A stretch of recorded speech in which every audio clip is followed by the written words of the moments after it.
નમસ્કાર મિત્રો, આજના સમાચારમાં તમારું સ્વાગત છે। દેશ, દુનિયા અને ગુજરાતના તાજા, મોટા અને સૌથી મહત્વના સમાચાર જાણીએ તે પહેલાં તમે ચેનલમાં નવા હોય તો ચેનલને જરૂરથી સબસ્ક્રાઇબ કરી અને વિડીયોને લાઇક કરી દેજો।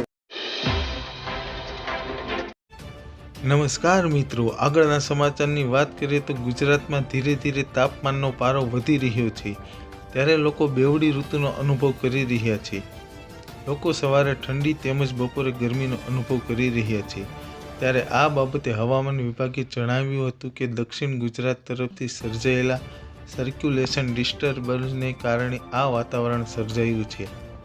સર્ક્યુલેશનના કારણે વાતાવરણમાં ભેજનું પ્રમાણ વધતા આગામી 5 દિવસ સુધી વાદળછાયું તેમજ ધુમ્મસવાળું વાતાવરણ રહે તેવી શક્યતા છે। આગળના સમાચારની વાત કરીએ તો રાજ્યમાં ધોરણ 12 સાયન્સની પરીક્ષા આપનારા વિદ્યાર્થીઓ માટે મોટા સમાચાર સામે આવ્યા છે।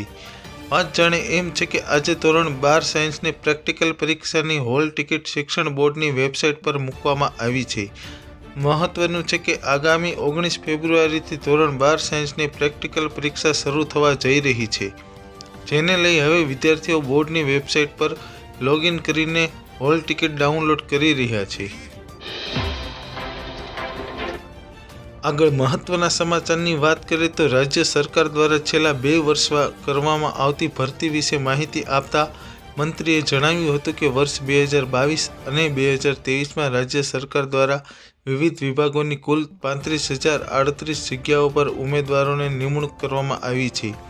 2024માં કુલ 21,084 જગ્યાઓ ભરવા માટે પણ વિવિધ ભરતી બોર્ડ દ્વારા આયોજન કરવામાં આવ્યું છે, જેમાં ગુજરાત ગૌણ સેવા પસંદગી મંડળ દ્વારા 7,459 જગ્યાઓ, પોલીસ ભરતી બોર્ડ દ્વારા 12,000 જગ્યાઓ, ગુજરાત જાહેર સેવા આયોગ દ્વારા 1,625 જગ્યાઓ પર ભરતી કરવામાં આવશે।